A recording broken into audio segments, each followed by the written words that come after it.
สบายดีทุกคนมื้อนี้จะพามาเบิ่งเมนูอาหารที่เฮ็ดให้ลูกๆอาทิตย์ผ่านมามีหยังแน่เนาะเมนูทำอิฐเม่นขั่วมักกะโรนีแล้วทุกคนหรือว่าขั่วนุยเนาะใส่กุ้งใส่ซอสมักเล่นเด้อหน้าตาจะเป็นประมาณนี้เนาะ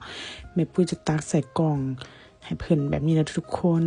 ใส่ไปละลายจนเต็มกล่องเลยเด้อเมนูนี้เป็นเมนูที่ลูกชายเพิ่นขอมาเนาะพอดีเมื่อก่อนเนาะแม่ปุ้ยก็เห็นอันนุ้ยแล้วก็ซื้อมาปาไว้เนาะในเฮือนแล้วเพิ่นละที่ออกเที่ยวเขาเลยเห็นก็เลยว่าแม่เฮ็ดเมนูนี้ให้กินซะเพิ่นว่านี่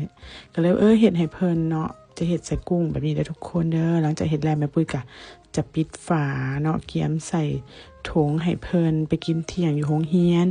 ต่อไปเมนูที่2เนาะเป็นผัดเผ็ดหมูเนาะแม่ปุ้ยก็จะเฮ็ดเป็นประมาณนี้เลยเป็นไข่ดาวเด้อไข่ดาวก็มีแบบสุกกับแบบบ่สุกเนาะ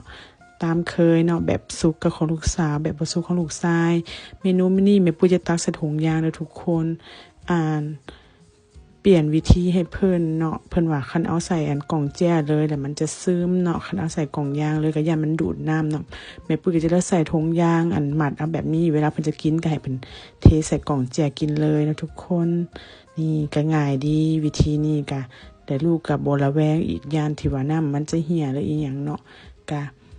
สะดวกไปอีกแบบเนาะแม่ปุ้ยก็ลองเฮ็ดหลายๆวิธีหั่นแหละที่ว่าเฮ็ดอันใดที่แบบว่าลูกๆกินง่ายเนาะถือไปง่ายหั่นน่ะเนาะก็จะเป็นประมาณนี้เนาะทุกคนไข่มี2แบบแบบนี้เลยเนาะใส่ถุงก็จะเป็นแบบนี้เนาะเมนูที่3เนาะก็จะเป็นเมนูผัดกะเพราหมูสับเนาะทุกคนใส่สาลีอ่อนน้ำเนาะแม่ปุ้ยจะเฮ็ดไข่ดาวคือเก่ามื้อนี้บ่ได้เฮ็ดใส่อันหม้อที่เป็นแบบพิมพ์เนาะเฮ็ดใส่หม้อธรรมดาเนื่องจากว่าประหยัดเวลาเนาะย่านลูกๆพาไปโรงเรียนเนาะแม่ปุ้ยจะมาตักใส่กล่องแยกแล้วทุกคนจะเอาข้าวกับไข่ดาวใส่กล่องเจี้ยแล้วก็จะใส่กะเพรานี่ใส่กล่องยางเนาะทุกคนเพราะว่าเฮ็ดหลายนะก็เบิ่งตามแต่ละมื้อให้เนาะคำความเหมาะสมว่าสิใส่กล่องแบบใดนะมื้อนี้เฮ็ดผัดกะเพราหลายแน่ก็เลยว่าแยกกล่องแบบนี้ให้พวกเพิ่นเลยเนาะก็น่าจะกินสะดวกขึ้นกว่าใส่ถุงยางเนาะก็ลองหลายๆวิธีจนเพิ่นว่าโอเคพุ่นเลยเนาะต่อไปเมนูที่4อันนี้ผัดหมี่เหลืองเนาะแต่ว่าเส้นหมี่จะบ่เป็นหมี่เหลืองจะเป็นหมี่แบบสีแดงๆที่จะเอาแครอทเห็นนะทุกคนผัดแบบผัดสไตล์ผัดขี้เมาเลยเด้อนี่หลายแฮงแบบว่าเต็มกล่องเลยเด้อทุกคน